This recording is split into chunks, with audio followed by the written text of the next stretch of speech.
Si no és que carinyets a ficar-se les piles. Compromís? Sí, jo en tinc un grapat. Que tinc un grapat de... Una, a la vista del que serà l'ordre del dia, el que s'infereix és que allò que nosaltres recriminàvem al PP pues està produint ara, és a dir, el plenari pues el fa l'oposició, perquè si llevem les mocions veuríem que només tenim el punt 2, que és el del pla parcial del PP4, complicat, un expedient complicat, i el 3, que és el de l'enllumenat públic, que pràcticament hem votat a la palpa, o vinguei, perquè realment no hi ha un contingut polític, però polític estic referint al d'allà. Si a més parlem de que realment el tema de resolucions ha estat impossible, vull dir, no sé vosaltres, però jo 1.000 pàgines no me les puc llegir des de les 6 de la vesprada al moment del plenari, val? Per tant, el que es desprèn és opacitat, és a dir, possiblement un observador extern diria que governeu per decret, i a més no es ensenyeu els decrets. Quan parles de que se sap les resolucions en les comissions, se sap l'índex, no el contingut, l'índex. És a dir, no mos val per a res, absolutament per a res. Val. Home, si governeu per decret i no mos els ensenyeu, ja me diràs tu quina classe d'oposició podem fer, que anem a fiscalitzar. No podem fiscalitzar res. El dia a dia són els decrets que signa el senyor alcalde. Per tant, nosaltres tenim dret a l'accés a aquesta documentació. És més, ja vam dir en certa ocasió que convindria que quan se convocara una comissió ja estiguera tota la documentació preparada, perquè és el cas que quan jo, per exemple, el dilluns quan se convoca la d'Economia, jo el dilluns a les 8 del matí estic així. Mai estan les resolucions, mai. És a dir, no puc realment fiscalitzar. Me toca anar a rapant hores on puc, i si a més la informació arriba tard, jo el que sí que demanaria, i he fet aquesta introducció precisament per això, és que les resolucions que anaven per a aquest plenari es pogueren prorrogar per al següent plenari, per a que es pogueren estudiar amb més deteniment. És una de les propostes que faig. Tampoc passa res, perquè després quan aprovem mocions no les compliu, per tant, jo quan el meu company se lamentava de que no podien aprovar-li tal moció, igual si que l'aproven tampoc van a posar-la en pràctica, perquè crec recordar que hi havia una moció que parlava de que figurarien les mocions aprovades en els acords. Jo no he vist aquesta relació de mocions aprovades i quin és el seu estat, però en qualsevol cas parlem del d'allà.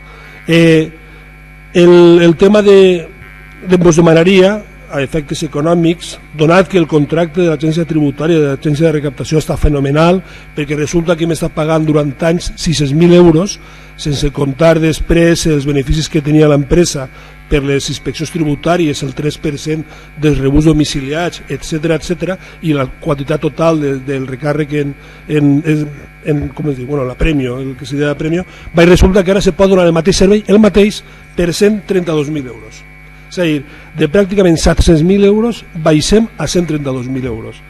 Per tant, jo pregue a l'equip de govern que a l'hora de renegociar els contractes i les licitacions tingueu en consideració que es poden, tal com demostra això, es poden oferir rebaixes significatives.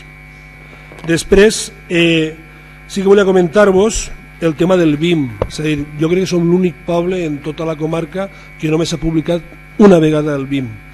A més, m'ha vingut al cap, ja pràcticament havia oblidat que teníem un BIM. Resulta que m'ha vingut al cap perquè n'hi ha una beca de comunicació per a contactar un periodista. I, a veure si ara realment amb més personal són capaços de treure un BIM. Més que res perquè arribi informació a la població dels acords que es prenen així, perquè no tot el món té accés a internet o veu el que seria la retransmissió que es fa. De fet, es nota que ja feu intervencions de cara a la càmera, una cosa que és d'agrair perquè puja el que seria el nivell dialèctic del plenari. Després sí que us demanaria que sol·licitareu a l'Hospital de Manises que dotara d'aparells de rehabilitació el que seria així l'ambulatori, elements de rehabilitació, és a dir, peces, tot el tipus d'aparells, etc., perquè en falten molts, ens costa, hi ha hagut queixes, a més queixes fortes, però clar, els facultatius, entre cometes, han de callar perquè al cap i a la fi Manises exercir sobre ells el que seria la pressió de qui contracta. Després em demanen que a veure si podeu arreglar el clot que hi ha al costat del fort, el que seria la part del barranquet entre el que seria carrer Major i Miguel Hernández. Val? Hi ha un clot a la carretera i aleshores sembla que hi ha hagut algun accident, pues bueno, que tingueu en consideració. De manera forma que em comenten que s'estudia la possibilitat de col·locar una redona el carrer Major, el Miguel Hernández, carrer Major, pues la part del Fort Iago, crec que es diu, per ahí n'hi ha un clot, es coneix que és un clot gran. Val. Després, la confluència del carrer Coscollar i Benito Pérez Galdós sembla que és prou ampla la que seria l'avinguda i ahir hi ha hagut més d'una col·lisió. Aleshores em demanaven que l'Ajuntament més d'una col·lisió d'accidents i Pérez Galdós, de manera que s'estudia la possibilitat de fer una redona per tal de regular el trànsit amb més seguretat. Després, voldré saber si ens feu cas en els nostres pregs. Per exemple, vas dir, i m'he cansat de dir-ho 40.000 vegades, que està fent-se un poblat de xaboles en la redona del camí Sant Onofre i ja n'hi ha més de 10. La meva pregunta és, heu parlat a un quart perquè se regule o perquè controle realment aquest creixement?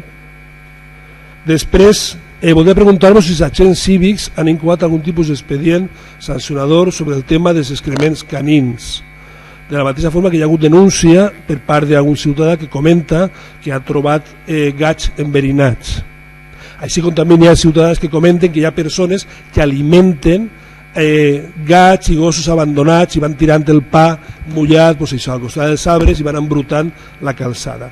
Ho vinc a dir perquè diguem que són situacions que sí que poden, si més no, anar darrere d'elles els agents cívics. De la mateixa forma que en certa ocasió en part digué que també el tema de la guarderia rural estaria més o menys solucionada, espereu-vos un poquet que hi haurà guarderia rural, hi ha hagut agents cívics però a l'horta no s'arrimen.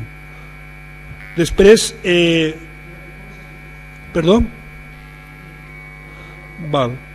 Després, una de les qüestions que considero que seria interessant de cara a l'enllumenat públic, tingueu en consideració que hi ha en els extrems que toca l'horta o hi ha zones amb pas d'humitats, hi ha una llum que està experimentada i també ho van dir ja fa temps, que és per a repel·lir els mosquits.